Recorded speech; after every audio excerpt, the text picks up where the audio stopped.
ध्यान से देखा तो वह किसी लड़की का ईयरिंग था। इसे देखने के बाद रिद्धिमा ने उस ईयरिंग को बाहर निकाला और गौर से उसे देखा।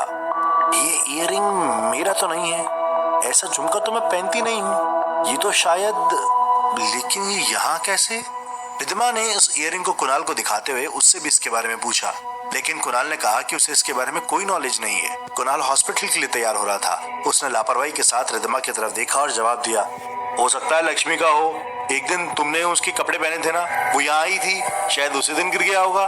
कुणाल की बात सुनकर रिद्धिमा को भरोसा हो गया, शायद वह सही कह रहा था, ये ईयरिंग्स लक्ष्मी के ही होंगे। ठीक उसी वक्त कुणाल के फोन पर उसकी माँ अंबिका का फोन आया। हेलो माँ, कैसी हैं आप? अंबिका ने उधर से जवाब दिया, कुणाल मैं ठीक हूँ, लेकिन कुछ दिन से बहुत अजीब सा लग रहा है। रिद्धिमा की तबीयत तो ठीक है ना? कुणाल ने मुस्कुराते हुए जवाब दिया, अरे माँ बेकार की चिंता कर रही हो, रिद्धिमा बिल्कुल ठीक है, लेकिन आप इतनी परेशान क्यों हैं? क्या हुआ? जब कुणाल ने अपनी माँ अंबिका देवी से सवाल किया तो कुछ देर के लिए वह चुप हो गया। कुणाल समझ गया था कोई बात थी जो अंबिका जी उसे बताना चाहती थी, लेकिन शायद बता नहीं पा रही थी। इसीलिए कुणाल ने जोर देते हुए पूछा, क्या हुआ बताइए ना, आप परेशान क्यों लग रही हो? अंबिका जी ने जवाब दिया, कुणाल वो तुम्हारे दादाजी, उनके बारे में खबर मिली है। अपनी माँ की बात सुनकर कुणाल बुरी तरह शॉक्ड हो गया। ये क्या कह रही हैं आप? दादाजी के बारे में? किसने बताया आपको? कहाँ है वो? क्या दादाजी सचमुच इस दुनिया में है माँ?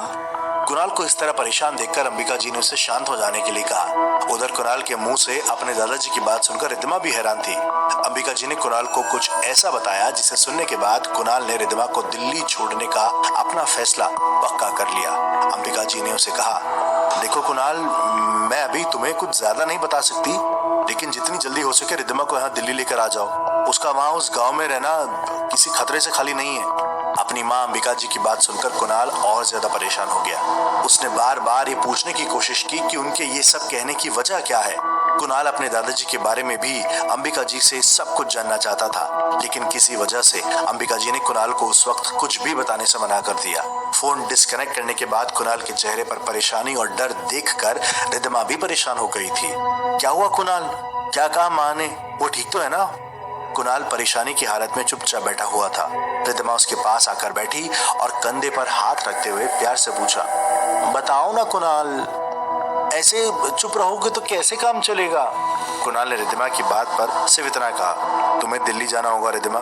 देखो वैसे भी तुम्हारी प्रेगनेंसी का 8th मंथ शुरू हो गया है। रिद्धिमा कुणाल की बात सुनकर दिल्ली जाने के लिए तैयार थी, लेकिन वह मन ही मन जानती थी कुणाल अब अपने बच्चे के बर्थ के लिए उसे उस गांव में नहीं रहने देगा। लेकिन रिद्धिमा बस कुछ दिन और गांव में रहने के लिए कुणाल से परमिशन लेना चाहती थी। ठीक है कुणाल, लेकिन मुझे बस 1 वीक का टाइम दे दीजिए, उसके बाद हम दिल्ली चलेंगे। मेरा मतलब तुम मुझे वहां छोड़कर आ जाना।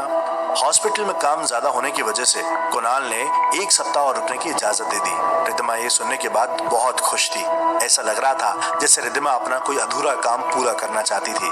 कुछ तो चल रहा था उसके दिमाग में जो शायद उसने कुणाल को भी नहीं बताया। और फिर कुणाल के हॉस्पिटल जाने के बाद रिद्धिमा जल्दी से तैयार हुई। तैयार होकर रिद्धिमा अभी हवेली के बाहर कदम रखने ही वाली थी, तभी रुक्मा देवी जी की नजर उस पर पड़ी। कहाँ जा रही है छोरी? थारे को पता ना है 8वां महीना चल रहा है, ऐसे हालात में गांव में घूमना ठीक ना है थारो। रुक्मा देवी के अचानक इस तरह टोकने के बाद रिद्धिमा घबरा गई और उसने हड़बड़ाते हुए रुक्मा देवी जी की बात का जवाब दिया, वहाँ मैं बस हॉस्पिटल की तरफ जा रही थी, डॉक्टर से मिलना था। रुक्मा देवी ने आंखों में हैरानी के एक्सप्रेशन दिखाते हुए रिद्धिमा से सवाल किया, लेकिन अभी तक कुणाल गया है अस्पताल, उसके साथ क्यों न गई? रुक्मा देवी के इस तरह पूछताछ करने पर रिद्धिमा बुरी तरह घबरा गई। उसके पास रुक्मा देवी को बताने के लिए कुछ भी जवाब नहीं था, क्योंकि असल में वह किसी को बताना नहीं चाहती थी कि वह कहाँ जा रही थी, और इसीलिए रिद्धिमा ने बहाना बना दिया। वो क्या है ना, उस वक्त मुझे याद ही नहीं रहा, और अब अचानक से ध्यान आया कि डॉक्टर से कोई जरूरी काम था। मैं चली जाऊंगी, आप मेरी चिंता मत करो। इससे पहले कि रुक्मा देवी रिद्धिमा से कुछ और सवाल जवाब करती, रिद्धिमा उनकी बात सुने बिना ही वहां से चली गई। रुक्मा देवी हैरान होकर रिद्धिमा को इस तरह जाते हुए देख रही थी। रिद्धिमा के दिमाग में कुछ और ही चल रहा था। सबकी नजरों से छुपते छुपाते रिद्धिमा उस मेडिकल क्वार्टर्स में जा पहुंची, जहां पर डॉक्टर अमित अपनी पत्नी रुचि के साथ रहा करते थे। हालांकि रिद्धिमा का दिल डर की वजह से जोरों से धड़क रहा था, लेकिन फिर भी उस क्वार्टर्स में छुपे गहरे काले राज के बारे में जानने की इच्छा ने रिद्धिमा ने उस डर पर काबू पा लिया था। क्वार्टर्स के ठीक बाहर लगे लोहे के दरवाजे को धीरे से खोलते वक्त एक अजीब सी खौफनाक आवाज पैदा हुई। एक पल के लिए रिद्धिमा के कदम वहीं पर रुक गए। जैसे ही वह कुछ आगे बढ़ी तो वह आंगन में एक नीम का पेड़ था, वही नीम का पेड़ जिस पर डॉक्टर अमित की लाश मिली थी।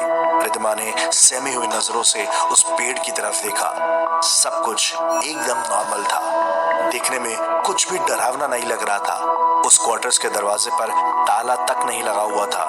रिद्धिमा जैसे ही दरवाजे के पास पहुंची, उसने लगभग एक 4 साल की बच्ची को वहां पर खेलते हुए देखा। रिद्धिमा ने हैरानी से पूछा, कौन हो तुम? यहाँ अकेली क्यों खेल रही हो? उस छोटी सी बच्ची ने बड़ी नाराजगी के साथ रिद्धिमा की तरफ घूर कर देखा और गुस्से से कहा, आप जाओ यहाँ से, क्यों आई हो यहाँ पर? रिद्धिमा ने अपनी नजरें चारों तरफ घुमाई, इस उम्मीद में कि शायद उस बच्ची के साथ वहां कोई और भी होगा, लेकिन रिद्धिमा को वहां उस क्वार्टर्स के आसपास उस आंगन में कोई नजर नहीं आया। रिद्धिमा ने एक बार फिर से पूछा, क्या कर रही हो और तुम्हारी मम्मी कहाँ है? रिद्धिमा के सवाल के जवाब में उस बच्ची ने खामोश निगाहों से रिद्धिमा के चेहरे की तरफ देखा और फिर अपने हाथ की उंगली आसमान की तरफ उठाते हुए कहा, वहां। एक पल के लिए रिद्धिमा डर गई, लेकिन वो समझ गई कि शायद बच्ची ये कहना चाहती है कि उसकी माँ भी इस दुनिया में नहीं है। रिद्धिमा बच्ची के पास गई, लेकिन रिद्धिमा को देखकर वह छोटी बच्ची नीम के पेड़ के नीचे खड़ी हो गई। अरे डरने की जरूरत नहीं है, मैं तुम्हें कोई नुकसान नहीं पहुंचाने वाली। तुम्हारा नाम क्या है? लेकिन इस बार भी उस छोटी सी बच्ची ने रिद्धिमा के सवाल का कोई जवाब नहीं दिया। उस बच्ची की इस हरकत पर रिद्धिमा काफी हैरान थी और परेशान भी, लेकिन उसे लगा था शायद वह रिद्धिमा से बात नहीं करना चाहती थी। और यही सोचकर रिद्धिमा ने छोटी लड़की को वहां नीम के पेड़ के पास छोड़कर क्वार्टर्स के मेन डोर से अंदर की तरफ जाने लगी।